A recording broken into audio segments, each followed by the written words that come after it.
खोलने के बाद महिलाओं के खातों में सीधा पैसा देने की बात कही है हमने। महिलाओं का हमने हरियाणा में तो जैसे उद्यमता को भी बढ़ावा देने के लिए अपनी घोषणा अभी बजट में की है। बेटी बचाओ बेटी पढ़ाओ का भी एक बड़ा अभियान सारे देश में लिया गया, हरियाणा में विशेष तौर पर लिया गया। तो ऐसे वर्ग, जिन वर्गों को सरकार की सहायता की आवश्यकता ज्यादा होती है, ऐसे वर्गों का काम करने से एक मैसेज आता है कि जनता की भलाई के अगर कोई विचारधारा, कोई पार्टी का काम करने का तरीका तो भारतीय जनता पार्टी का है। कांग्रेस ने हमेशा नारे लगाए हैं, गरीबी हटाओ गरीबी हटाओ गरीबी हटाओ, लेकिन नारों के आगे बढ़ करके उन्होंने कोई उसके लिए पद्धति दी हो, कोई उसके लिए प्रत्यक्ष काम दिया हो, कोई प्रोग्राम दिया हो, ऐसा कभी नहीं किया है। केवल नारों से नहीं बनता है, प्रत्यक्ष जमीन पर काम जब करते हैं उसका लाभ, यानी उसका जो जनता है उसका एक उसको रिकॉग्नाइज करती है। इन नतीजों के बाद आप कांग्रेस का क्या भविष्य देखते हैं, राजनीतिक? सर इसी में जोड़ रहा हूँ मैं, राघव चड्ढा ने बोला है कि नेचुरल रिप्लेसमेंट है आम आदमी पार्टी कांग्रेस की। तो क्या लगता है कि आने वाले समय में जिस तरीके से अब दूसरे स्टेट में भी आई है, आगे किसी जो बढ़ते कदम है आम आदमी पार्टी में? देखिए, कोई पार्टी एक या दो प्रदेशों में आती है तो उसको कोई ऐसा नहीं कह सकते कि विकल्प बन करके कोई देशव्यापी काम कर लिया है। ऐसे तो पहले भी होती रही है। आखिर कम्युनिस्ट भी कभी 2-3 प्रांतों में लगातार आते रहे हैं। इस प्रकार के उदाहरण और भी मिल सकते हैं कि एक या दो प्रदेशों में आए हैं। अब इनके पास 2 प्रदेश आए, इसका अर्थ है नहीं है कि कोई राष्ट्रीय विकल्प यानी इस रूप में कांग्रेस के विकल्प के रूप में खड़े हो गए हैं। उपस्थिति इस नाते से राज्य में है नहीं है, तो भी कांग्रेस की उपस्थिति आम आदमी पार्टी से ज्यादा अभी भी है। अब वो उनका आपसी संघर्ष है, आपसी विचारधारा की लड़ाई में, लेकिन आम आदमी पार्टी की जो विचारधारा है उसको भी मैं बिल्कुल कतई ठीक नहीं मानता हूं। वो देश हित में ये कभी भी नहीं है कि हम जनता को फ्री बीज दे करके, मुफ्त बांट करके और उनको जनता को नकारा बना दें, उनको उद्यम करने की प्रेरणा ना दें, उनको हाथ पर हाथ रख करके वो बैठे, उनको खाली खिलाया जाए। ऐसा ये पद्धति ठीक नहीं है। बल्कि इस प्रकार के वर्ग को अपने पैरों पर खड़ा करने के लिए अगर आप कुछ करते हैं तो एक स्थायी व्यवस्था बनती है, लंबे समय तक समाज को सुखी बनाने के लिए एक कारगर पद्धति है। तो इसलिए जनता इस बात को निश्चित रूप से समझेगी। आखिर केवल पंजाब में ही वो आ पाए, बाकी प्रदेश में, बाकी 4 प्रदेशों में कहाँ गई? हरियाणा में भी उन्होंने पहले प्रयत्न करके देख लिया, हरियाणा में कहाँ आए? तो इसलिए जनता समझती है कि इस प्रकार से फ्री और दिल्ली में तो चूंकि साधन संपन्न प्रदेश है, फिर इस चीज को स्वीकार करने के लिए बहुत से ऐसे वहाँ एरियाज हैं, जो कि झोपड़ी एरिया, बाकी सब एरिया, वहाँ गैप बहुत है दिल्ली के अंदर। या तो बहुत निम्न लेवल के लोग दिल्ली में जो कि झोपड़ी है वो बहुत ज्यादा रहते हैं, या फिर हाई लेवल के बहुत लोग रहते हैं। हाई लेवल के लोगों का जो इनकम यानी उनके कारण से जो कंट्रीब्यूशन उनका है और जो इनकम दिल्ली में होती है, टैक्सेशन ये वो सब, जबकि खर्च दिल्ली सरकार का बहुत कम है, तो वो सारा पैसा उनको फ्री बांट में काम आ गया। अब पंजाब में उनकी एक प्रकार से परीक्षा होगी, क्योंकि पंजाब की आर्थिक स्थिति कहीं भी परमिशन नहीं देगी कि आप कोई भी एक पैसा और मुफ्त में बांट देंगे किसी को। पहले ही पंजाब संकट में है। हम हरियाणा में अपने जीएसडीपी डेट रेशो को 25% से नीचे रखे हुए हैं, वहां आज भी 40% में पहुंचे हुए। आखिर पैसा कहीं से बांटना होता तो कहीं से लाना भी पड़ता है। आम आदमी पार्टी के सामने पंजाब में सबसे बड़ी चुनौती आप यही मानते हैं, जिन्होंने मुफ्त में घोषणाएं की हैं देने की, तो ये बड़ी चुनौती है? चुनौती ये भी है, एक बड़ी चुनौती जो हमें ध्यान में आ रही है कि पंजाब एक बॉर्डर स्टेट है, और जिस प्रकार की रीति नीति एक राष्ट्रीय दल की बॉर्डर स्टेट में पड़ोसी देशों के साथ डील करने की होती है, ये एक बहुत बड़ी समस्या मुझे भय लग रहा है कि कहीं ऐसी ना जाए, उसको टैकल ना कर पाए। क्योंकि पिछले दिनों में विचार के नाते से कई बार उन्होंने जो टिप्पणियां की हैं, वो टिप्पणियां बहुत घातक टिप्पणियां की हैं। अलगाववादी ताकतों के साथ खड़े होने की जो उन्होंने अपनी मंशा दिखाई है, ये भी अपने में खतरनाक पहलू है।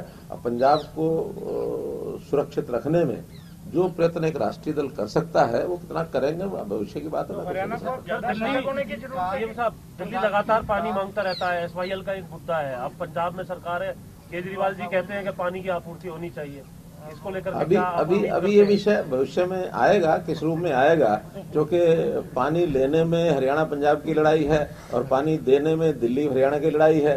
तो एक तरफ आम आदमी पार्टी की सरकार लेने वाली है, एक तरफ देने वाली है। तो अब देखेंगे वो कैसा रोल करते हैं। हरियाणा को जिस तरह से आपने कहा कि विचारधारा है, हरियाणा को अब ज्यादा सजग होने की जरूरत रहेगी। हरियाणा हमेशा ही सजग है, चाहे पंजाब में या पड़ोसी प्रदेशों में किसी की भी सरकार आए, हम हमेशा सजग रहते हैं। कभी भी किसी एक पार्टी के आने से हम सजग नहीं रहते और दूसरी पार्टी के आने से सजग होंगे। अपने अपने प्रदेश में हर किसी को सजग रहना चाहिए। भारतीय जनता पार्टी की सरकारें, हाँ, जहां पड़ोसी धर्म को निभाने का विषय होता है और कहीं पूरे अंचल के विकास की बात आती है, तो सब सरकारों से मिलकर पहले भी चलते रहे हैं। ऐसा यानी एक प्रकार से सहयोग का समर्थन पड़ोसी प्रदेशों का जैसे होना चाहिए वैसे सबका रहेगा, वो हम भी रखेंगे। और दिल्ली में उनकी सरकार रही है तो इस चीज में कहीं उन्होंने भी कोई हमारे से दूरी बनाई, ऐसी नहीं है। प्रदूषण की लड़ाई के अंदर हम लोग इकट्ठे भी खड़े रहे हैं। तो ऐसे कुछ विषय हैं जिसके अंदर इकट्ठे रहना भी पड़ता है, पड़ोसी धर्म निभाना पड़ता है। लेकिन जहां कहीं कोई बहुत चिंताजनक पहलू आएगा हम उसके लिए सतर्क हैं और सतर्क हैं। प्रदूषण के मामले में अब पंजाब और हरियाणा पर जो एलिगेशन लगते थे उनकी सरकार आ गई, अब उनके लिए काफी चुनौती रहेगी आरोप लगाने। मैं कह रहा हूँ पानी भी है, प्रदूषण भी है और बहुत विषय आएंगे, क्योंकि एक तरफ दिल्ली में वो हमारे पड़ोसी हैं, दूसरी तरफ पंजाब में पड़ोसी रहेंगे।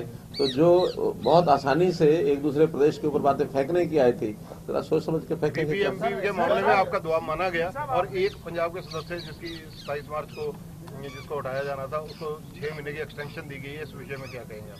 देखिए, अभी तो वो विषय आएगा, क्योंकि हमने ये विषय कहा है तो उसके ऊपर विचार केंद्र जरूर करेगा। क्योंकि केंद्र को हमने कहा कि जिन प्रदेशों का इसमें स्टेक होता है, स्टेक होल्डर्स का पूरा इसमें ध्यान रखना चाहिए। उसमें चाहे हरियाणा है, पंजाब है, हिमाचल है, राजस्थान है, सबका ध्यान रखा ही जाएगा। भगवंत मान आपसे मिलने आते हैं तो आप बड़े भाई के तौर पर आशीर्वाद देंगे, क्योंकि चन्नी जी ने भी बड़ा गेस्टर दिखाया था, आपसे मिलने आए तो। देखिए, मैंने बताया ना, कुछ बातें ऐसी तो पड़ोस धर्म की होती हैं, पड़ोस धर्म सबको निभाना चाहिए। क्या होगा देखें। अकाली दल अपने न्यूनतम स्तर पर पहुंच गई है पंजाब चुनाव में। बात यह ना कि कभी ये तो आरोप कोई भी किसी के ऊपर लगाया गया, कौन न्यूनतम स्तर पर चला गया, कौन ऊपर आ गया। वो कोई न्यूनतम जाता है, कभी ऊपर आता है, कभी ऊपर से नीचे भी जाता है। आखिर एक समय ऐसा था कि भारतीय जनता पार्टी देश में न्यूनतम स्तर पर आ गई थी 1984 में।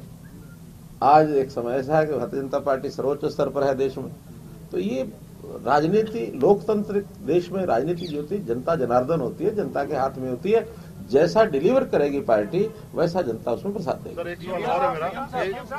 अब से पहले ये देखा जाता था कि जो सीएम है मौजूदा और पूर्व सीएम है वो अच्छी स्थिति में रहते थे चुनाव के दौरान, लेकिन पंजाब में और उत्तराखंड में जिस तरीके के नतीजे रहे हैं, सीएम भी चुनाव हार गए, चुनाव हार गए, इस तरीके से देखते हैं। देखिए, ये तो क्योंकि चाहे सीएम हो चाहे सीएम नहीं हो, हर एक कैंडिडेट 1 या 2 सीटों पर लड़ते हैं। हाँ, 2 सीटों पर लड़ने वाला भी दोनों सीटों पर पीछे रह जाए, ये थोड़ा ज्यादा चिंता की बात होती है। लेकिन एक ही सीट पर अगर कोई सीएम लड़ता है तो उसके लिए वो प्रदेश में पूरे में चुनाव नहीं लड़ रहा, किसी एक विधानसभा सीट में लड़ रहा है। तो एक विधानसभा सीट में कभी कभी ऐसा होता है, वोटर का मूड होता है, कोई दूसरा कैंडिडेट उनके मुकाबले में कौन आता है, जातिगत समीकरण कैसे बनते हैं। किसी एक सीट के चुनाव को प्रदेश के चुनाव से नहीं जोड़ना चाहिए। अब उत्तराखंड में मान लो धामी जी हार गए, लेकिन सरकार तो फिर भी बीजेपी की बन रही है ना, मेजोरिटी बीजेपी की आई है। तो इसका मतलब भारतीय जनता पार्टी वहां पिछड़ी, ऐसा नहीं है। धामी जी अगर एक चुनाव से हारे हैं, और बहुत ऐसे कई बार बड़े बड़े दिग्गज वो हार जाते हैं, बड़े बड़े दिग्गज हार जाते हैं। दिक्कत की बात की मेरे सहयोगी ने बोला, पंजाब में भी बड़े बड़े दिग्गज हैं, उनको हार का सामना करना पड़ा। अकाली दल के बड़े नेता प्रकाश सिंह बादल भी और सुखबीर बादल कैबिनेट पूरा। अब ये ठीक है कि कई बार एंटी इनकम्बेंसी इतनी ज्यादा हो जाती है, और उसमें से दूसरा अर्थ भी है। कभी कभी एंटी इनकम्बेंसी काम करती है, कभी कभी प्रो इनकम्बेंसी काम करती है। जहां सरकार रिपीट होती है वहां प्रो इनकम्बेंसी काम करती है। लेकिन जहां सरकार के सारे दल, यानी सरकार बनाने वाले मुख्य सारे दल हार जाएं, तो इसका मतलब कहना कि उनके प्रति लोगों का जिसको कहना चाहिए कि मोह भंग हुआ, यानी बड़े नेताओं के प्रति, बाकी पार्टियों के प्रति। और एक ही विषय चल पड़ता है कि नहीं, एक बार नए को आजमा के देखते हैं। अब नए को आजमा के देखने के बाद आगे क्या होगा वो तो कभी कभी तो 2-4-6 महीने में पता लग जाता है। सर, भगवंत मान को लेकर एक राजनीतिक चर्चा चल रही है कि जो आने वाले दिनों में, जैसे आपने अभी कहा